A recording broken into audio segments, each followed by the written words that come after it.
Yang tadi belum begitu-gitu balik lagi. Warahmatullahi wabarakatuh.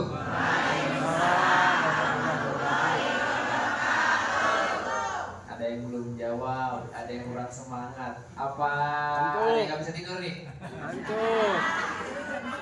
Jadi ada cerita, Pak, jangan tidur ya. Nanti mama bangunin ada kayak gitu.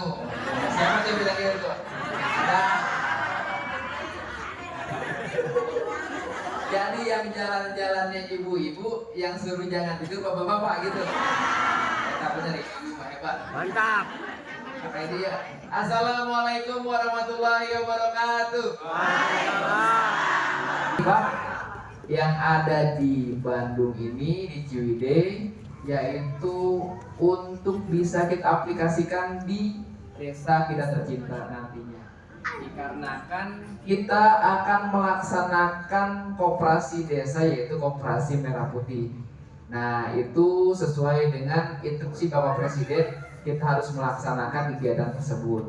Karena kami, saya sebagai perangkat masyarakat Ciakar sudah mengimbau kepada Pak RW, Pak RT-nya, dan sekarang ibu-ibu kader posyandu dan PKK-nya untuk menggalakkan terkait hal berkooperasi di. Yang saya hormati Bapak Eman Sulaiman selaku Ketua BPD. Apa aja 3 urut? Pertama, tidak boleh ada sehelai sampah yang ngawur. Jangan ada sejengkal tanah yang tidur. Jangan ada sedetik waktu yang nganggur, dan tidak ada sehelai sampah yang ngawur. Ini yang jadi salah satu filosofi kami, Pak Kepala Desa. Kemarin saya baru ada peresmian Koperasi Merah Putih di seluruh Jawa Barat, baru hari kemarin. Singkat cerita, bulan November tahun 2024, Menteri Koperasi datang ke sini melihat kegiatan di sini, bagaimana proses pertaniannya, bagaimana kegiatan di masyarakatnya, bagaimana sih operasional sehari-harinya. Itu yang Menteri Koperasi lihat. Kemudian satu hal yang saya kutip dari dia, ternyata sekarang koperasi itu bukan hanya sebagai kendaraan atau lokomotif untuk membawa anggota-anggota masyarakat, anggota koperasinya, tetapi sebagai gerbang utama untuk membukakan akses pasar untuk seluruh masyarakatnya. Itu yang pertama. Kemudian selanjutnya di bulan Februari 2025, Wakil Menteri Koperasi datang kembali untuk melihat secara langsung bener nggak sih yang dikatakan oleh menterinya. Saya pengen tahu gimana sih kegiatan masyarakat yang ada di sini. Bulan Februari datang ke sini, melihat secara langsung, berkegiatan bertani di sini mulai dari mungkin sekitar dari jam 3 itu sampai jam 9 malam. Kenapa sampai malam? Karena beliau pengen memastikan bahwasanya kegiatan operasional di masyarakat yang terjadi di Koperasi Pondok Pesantren Al-Ittifaq itu betul-betul 24 jam. Oh, saya baru ngerti sekarang katanya. Ternyata yang saya makan, yang istri saya beli, itu hampir semuanya dihasilkan oleh masyarakat desa Alam Endah Ciburial, Ranca Bali di sini. Bu, di Cemekar itu berarti masuk kabupatennya Kabupaten Ciakar, masuk Tangerang. BSD berarti masuk ke Tangerang, Pak? Ya. Ke Tangsel dan ke Tangerang. Ibu sadar atau tidak? Itu ada Mall Aeon di BSD yang sayur-sayurannya itu dikirim dari desa Alam Enda dari masyarakat di sekitar di sini.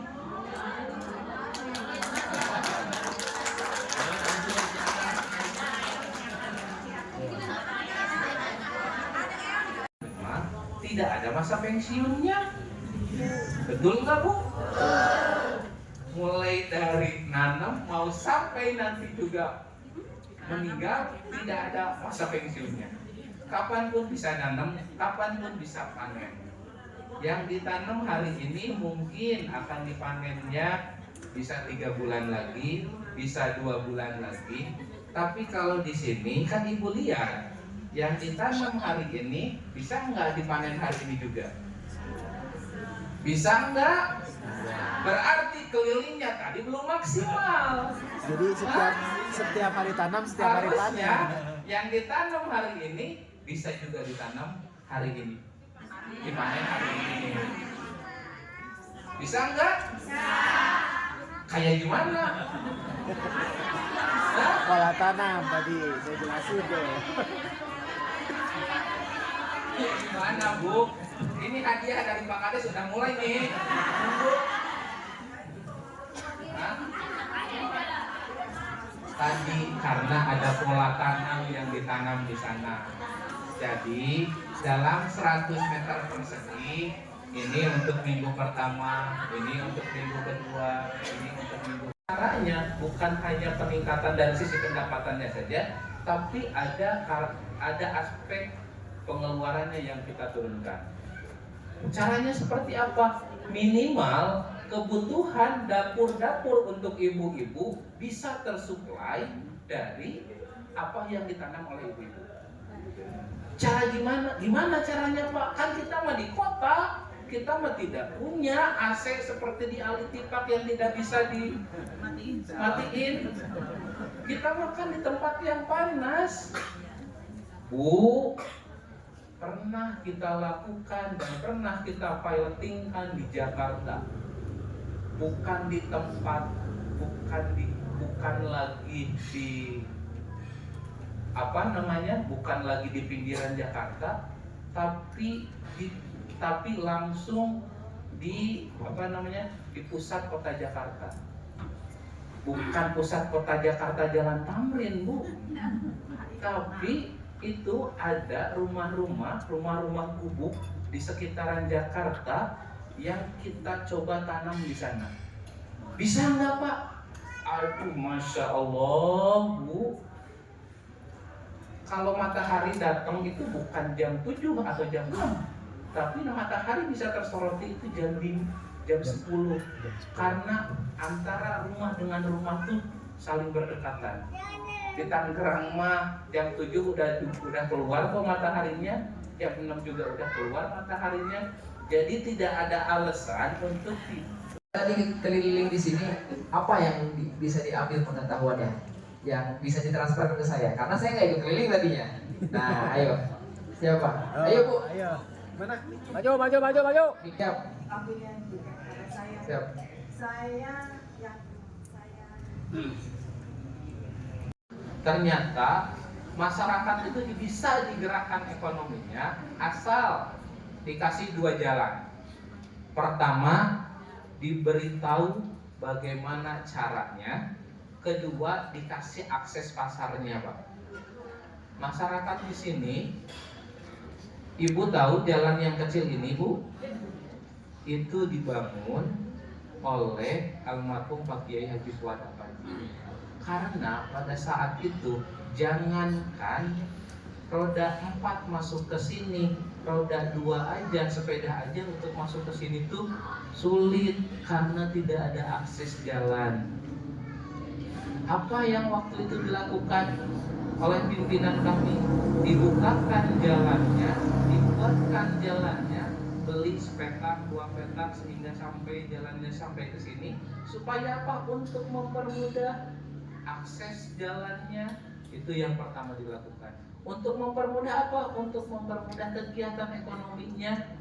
Karena apa? Karena pada saat itu harga jual pertanian lebih rendah dibandingkan ongkos angkutnya. Jadi lebih mahal keneh ongkos angkutnya Pak daripada harga jualnya. Oh ternyata permasalahannya itu ada di akses jalan, dibuatkanlah jalannya. Kalau di Tangerang nggak ada tuh permasalahan itu, jalannya juga ada, bagus, aksesnya juga sudah terkonek. itu pupuk sampah dan seperti sayur-sayuran sudah tidak terpakai gitu kan. Nah itu saya baru masuk itu, nah disitulah saya lebih tertarik. Itu membantu saya untuk pupuk di rumah tangga saya sendiri. Maksudnya seperti seperti bahan-bahan sayuran-sayuran, kupas-kupasan sayuran itu saya kumpulkan menjadi satu. Jadi seperti itu, jadi saya di rumah juga membuat seperti itu juga. Tapi hanya saya tidak dilapisi kayak tadi Masnya kasih tahu ya, sampah sayur-sayuran yang tidak terpakai terus dilapisi lagi dengan apa tadi? Nah itu lagi sama itu lagi. Nah itulah saya yang tertarik itu satu. Siap. Itu aja Pak. Udah. Waalaikumsalam. Mohon izin kalau tahu. Siap, Mangga. Ibu-ibu. Nama saya Susinem dari Bedingen 16. Dari Bedingen 16. Beringin apa di mana? Green Sevilla. Green Sevilla. Oke, Pak Pardiono. Dan sama dengan Bu kita, saya tertarik dengan sampah tadi. Cuma mungkin saran saya dengan untuk Jakarta berbeda Pak. Siap. Kalau tadi kan saya lebih melihat sampah itu dikelola dari menjadi VOC ya, seperti itu. Dari dicampur dari macam-macam seperti itu. Kalau saya lebih tertarik kepada sampah rumah tangga seperti itu. Konon, benar sedikit ya. Saya adalah